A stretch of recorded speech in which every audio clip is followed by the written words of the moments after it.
Good morning. Today I will share Zen guitar for anybody who's ever finding themselves in a rut where they're not inspired or feel like they can keep writing or um, need more insight into better guitar playing, more maybe more practice into the realms of spirit and maybe perspective on how to play guitar, how not to play it. Um, it's this is a really good book. As you can see, I've had it for many years. This was a flood that happened where I was staying in in an apartment, and I had a table set up with my computer, and unfortunately the flood dripped from the kitchen into the to the place where the I set up the computer and the table, and a lot of books got wet. But one of these, well, this one got wet, but it's still in good condition. I love this book. I've had it for, I don't know, I bought this back in Los Angeles, specifically Mar Vista, not Mar Vista. This was Marina del Rey, Tower Records. I don't know if you remember that area where there was a Tower Records and Barnes and Noble. I was heavily into self-help books because of the like the psychedelic 60s and 70s and things about spiritual awareness. Anyways, in in that section of self-help books or spirituality books, there's this Zen book by PHILIP Toshio Sudo. I think he's a New York author. He also has another book called Zen Computer, which is really good. I'm reading it right now. It's about basically it's in the same spirit of keeping one focused and inspired to do any kind of task, because for example, computers sometimes can be a little bit monotonous and the same thing over every day and can get boring. Anyways, this one is about guitar playing, about music, and it's a very spiritual book. I really like this. I have specific quotes that I wanted to share. In particular, I wanted to share. I don't know if you guys have, of course, you've heard Pearl Jam. One of the guitar players in that band, Stone Gossard, is quoted in one of these chapters and is very inspiring to hear. After I read this, I started listening to Pearl Jam in a new light, in a new with a new sense of perspective. So this is the quote. It's the chapter on rhythm right there, Stone Gossard. It says, "The focus of my playing is the groove, and every time I find a new rhythm, I find I can write a bunch of new songs. Learning how to dance or drum or to swing my body in a new way is the fundamental way I find a new riff. Because when you learn to swing your body in a new way, you begin to swing with your instrument differently." I read it very fast, but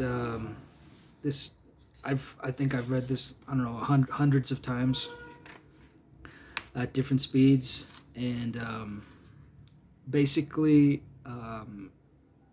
it's talking about the groove, being in the pocket, knowing where the pocket is, but it's also saying that learning how to dance or drum or to swing my body in a new way is the fundamental way I find a new riff. So if you listen, for example, to the first Pearl Jam record, there's these really poppy riffs, really hooky stuff. And when you start to feel it in the sense that it's not just the guitar in my hands, but my entire body, my spirit, my flow, the way I'm absorbing the music, it changes, especially when you want to write something. It really inspired me to write new riffs. If you start to maybe forget about the technical aspect of maybe what scale, what chords I'm using, really focus on your right hand and the swing you're trying. Well, actually, both hands. You know, how is it that I'm this is my interpretation. Obviously, this can be interpreted in many ways, but it's a really great quote. It really helps me write whenever I'm stuck in a rut, in a writer's block. I read that quote and I start to perform with a different feel, with a different swing, and everything starts to flow from there. Let's see, another one that I really like, I think it's the Tom Petty one. All of these are really incredible.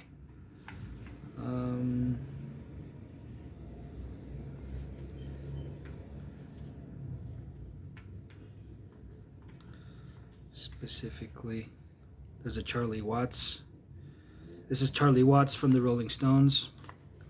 At the end, Charlie Watts from the Rolling Stones, it's on Attention to Detail. It says, at the end of the show, he'll leave the stage and the sirens will be going and the limousines waiting, and Charlie will walk back to his drum kit and change the position of his drumsticks by 2 millimeters. Then he'll look at it. Then if it looks good, he'll leave. The drums are about to be stripped down and put in the back of a truck. And he cannot leave if he's got it in his mind that he's left the sticks in a displeasing way. It's kind of it's a little complicated, but the way I interpret it is that you're the master of your situation. If you're unhappy with something going on within the music, within yourself, within the instrument, then it's not okay to leave things unattended. To just say, you know what, just leave it like that. I'll deal with it later, or it's a little crooked. It's okay. It's almost like a painting. Maybe like a dish you're cooking and you went, oh, it's a little salty, but it's okay. Leave it like that. These things like end up creeping up on you and making you uncomfortable, hurting the way you perform, hurting the way you attend to the music. So that's a good one.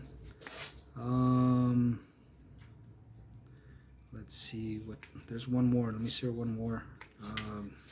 There's a Steve Vai quote on discipline, which is very good. Let me see. I saw a Tom Petty one. The Jimmy Page quote, Jerry Garcia, Van Halen, Les Paul, Woody Guthrie, Carlos Santana, John McLaughlin. It's a really, really good book. I'm trying to look for the...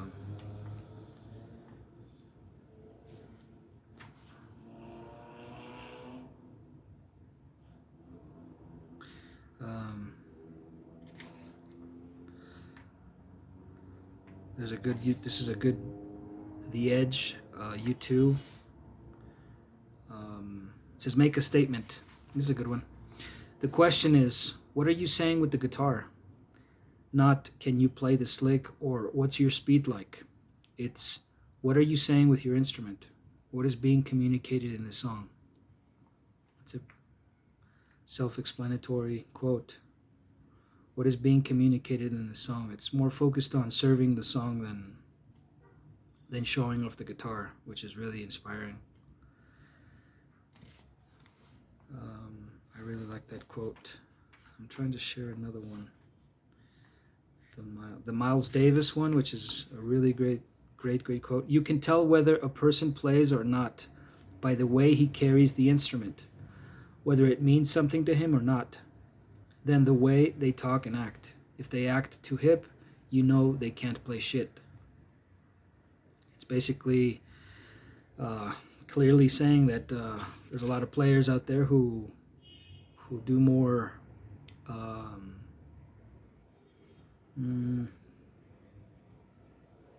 I wouldn't say talking, I would say more like in the spirit of overdoing it, saying too much with their instrument, which really isn't saying much.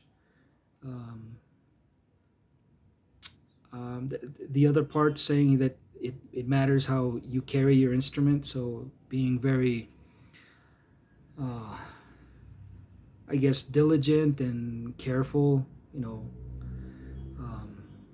your appearance, maybe the way you talk about the instrument, maybe the way you perform, not necessarily loud and loud and in the way and over everything and soloing over everybody and caring very much about making noise and less about collaborating. All that stuff I think has to do with it. With time, everything this has changed with time. The first time you read it, it means one thing, and then as you keep reading it, it means something else. But I really love this book. I think I haven't seen too much of this online. Not too many players have mentioned this or at all. But I think there's a Bruce Springsteen quote which is really cool. Barrier. You've got to be able to hold a lot of contradictory ideas in your mind without going nuts. I feel like to do my job right, when I walk out on stage, I've got to feel like it's the most important thing in the world. Also, I've got to feel like, well, it's only rock and roll. Somehow, you've got to believe both of those things. So it's a really balanced out mentality about caring about what you do, but also having fun and letting go of the mistakes, making sure that that it's music. It's very important, but it's also just it's something that will pass and something that will. It's very Zen, right? It's Zen philosophy, Asian philosophy. For those of you who don't, who've never read about this, it's really interesting because it's balancing out your spirit as you perform. You're trying to communicate and share emotion, experience, knowledge through your music, and you want everybody to absorb all this in the most positive, comfortable way. You don't want to do the opposite, right? You don't want to hurt people. You don't want to hurt yourself. Hurt your spirit. It's a very balanced out idea of living through your music. And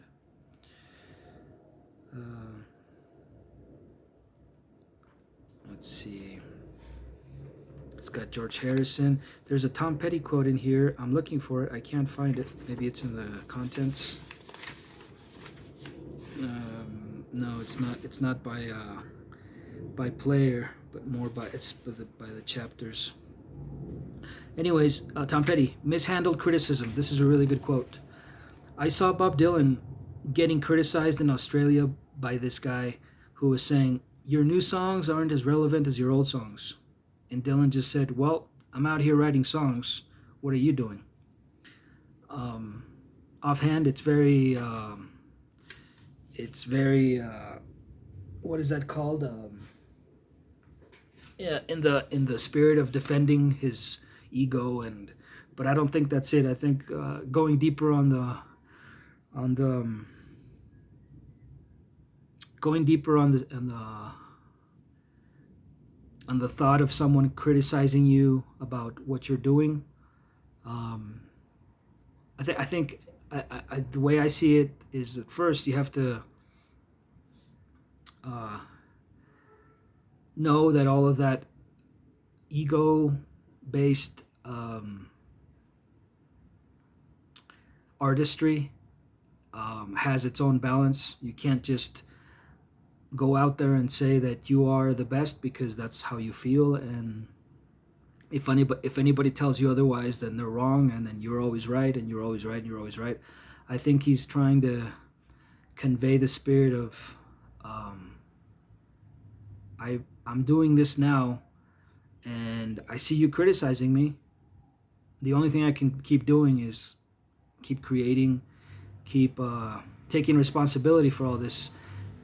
I don't think it's saying offhand that, you know, I'm right because I'm creating songs and you're wrong because all you're doing is criticizing me. I don't think that's the spirit of the quote. Mishandled criticism, the title of the chapter. I think we have to take responsibility as artists, as creators, and know that there's always going to be someone who doesn't like what you do, and that we have the right to defend this to an extent, right? We can't just create things and say that we're right because we're right, and because I'm right because I'm right, because I don't care what you think. But more like, I take responsibility for what I'm doing, and the only thing I can keep doing is keep creating. Hopefully that's okay with you. If it's not, well, I'm not sure what to do. I don't know what. I think it's just it's obviously very dangerous to be aggressive towards someone who's criticizing you, especially if he's a fan or an old fan, saying, you know what, you used to be good. What happened? I think yeah, there's a balance to that as well. You can't just write off these people because you're the creator and say, oh well, this is what I'm doing now, deal with it, you know. I think it's a very, very difficult situation, and it's very difficult to make everybody happy. You can't make everybody happy all the time, especially when you're talking about art and music and creation. I think it's difficult. It's not easy, especially if you're Bob Dylan, right? One of the greatest songwriters that ever lived.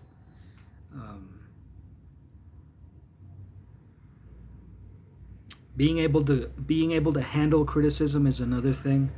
I know that when I was in music school, I didn't really handle criticism very well.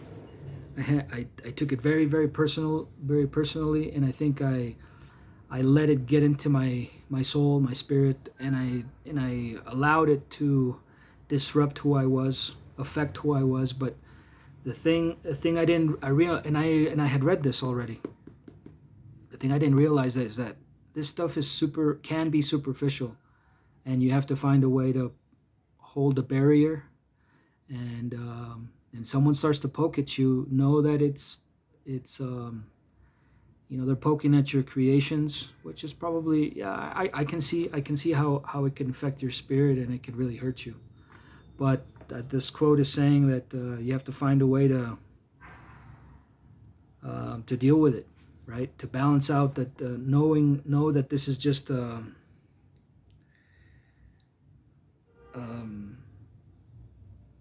know that this is just art. Well, that's not really what I'm trying to say. Know that there's a difference between obviously criticizing someone and actually hurting someone physically, which is completely different. Something that probably happened later on with John Lennon, with some fanatic fan, someone who was completely obsessed with him and maybe took a song or maybe took his life too seriously and then went off to hurt him. in you know, these things that happen that are really, really, really sad. And it says those people who those people whose criticism stems from a difference in taste. So other people just don't like your music because they like other types of music.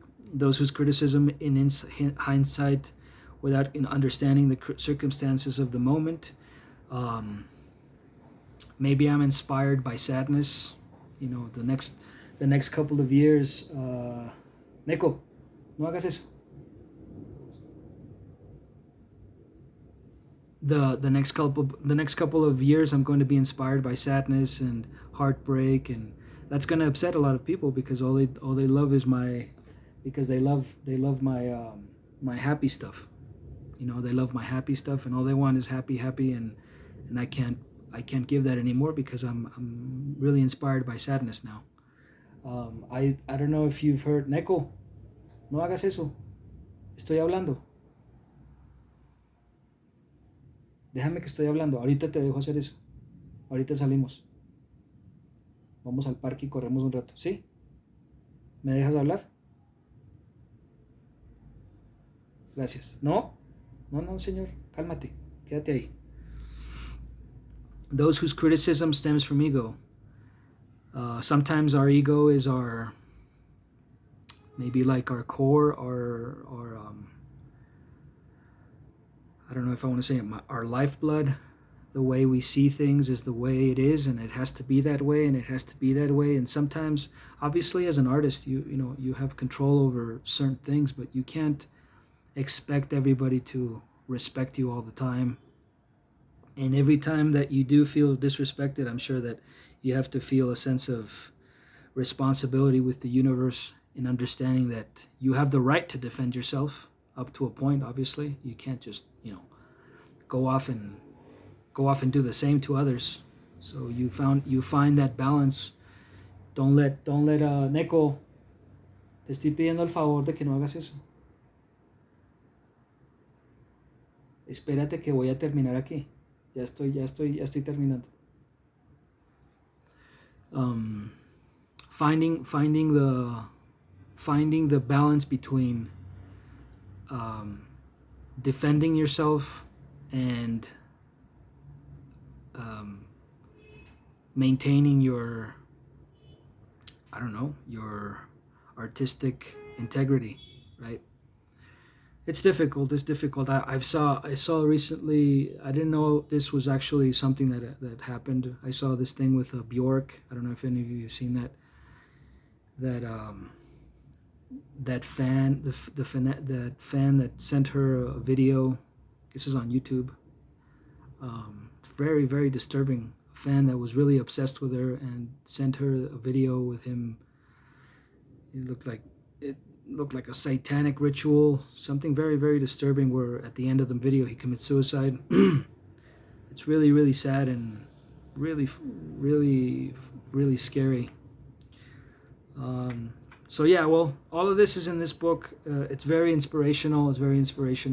Maybe not the last part. Maybe not how to deal with fanatics or how to deal with fans. I'm a huge fan of a lot of artists, of a lot of guitar players. I emulate them constantly, in the sense and in the spirit of creating and making my own art. I love Dali. I love art. I'm speaking about painters. I love Egon Schiele. I love the way Picasso lived. Right? He was very, I guess, misogynist. He loved women physically, but probably didn't respect them spiritually. And all of this stuff is very inspirational. I don't know why. Maybe because I'm a man and I love to paint. And I love women just as much as anybody else, or just as much as the next guy. But I think we have to find a balance between who we are, what the art is, and where you're going with it, right? You can't lose your mind, lose your marbles, thinking that, for example, someone, for example, someone who I really admire, and I think I always kind of look for the way to follow in his footsteps, is John Frusciante from the Chili Peppers, in the sense that he sort of resurrected from overdose, from drugs, from heroin, from all these really bad things that were happening in his life.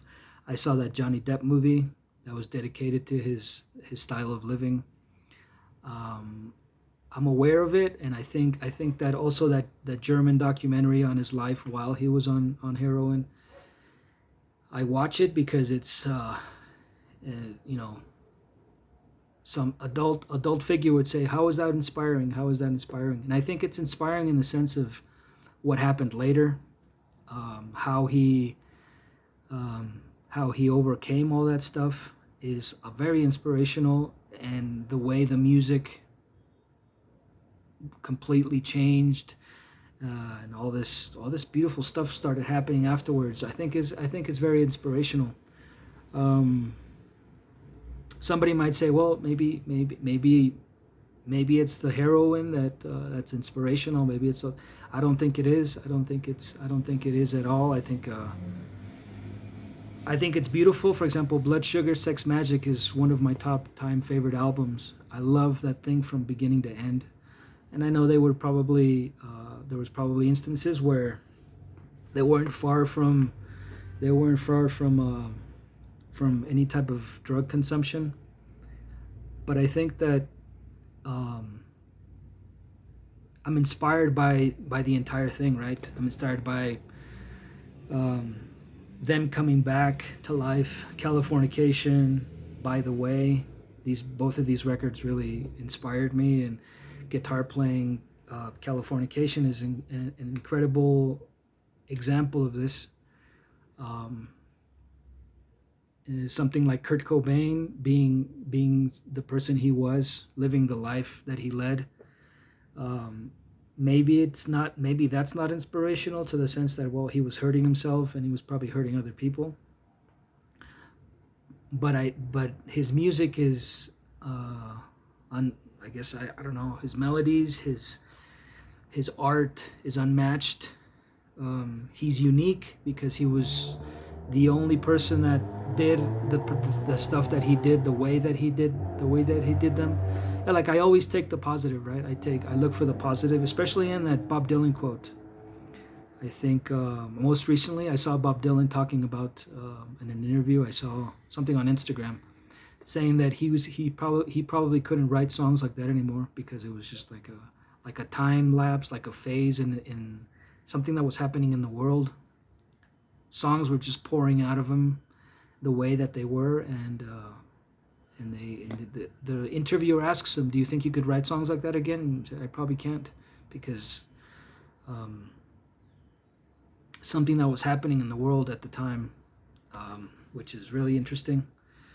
Um, not that he thinks that he can't write songs anymore, but just the people are expecting I don't know, hit singles, or they're expecting the same sound, the same style, which is very difficult and very complicated to probably try and emulate. Um, Someone who is also very, very, very inspiring to me is Jim Morrison. I think his poetry is channeling something that's that's very much the spirit of the '60s, Venice, California, um, maybe psychedelics, all that stuff. I think it's very beautiful in the right context, right? If I say Jim Morrison is very inspiring to me because he was he was always sedated and always hocked up on drugs and always stoned. That's probably not where I get my inspiration from. I think that his art is beautiful. His poetry book, I have I had I don't know I had one of his poetry books in high school. American Dream, I think it was. Maybe that's not the one, but I had one of his poetry books, and it really changed the way I looked at language, the way I expressed myself. I love poetry, and one of the reasons I love poetry is because of Jim Morrison. Thankfully so.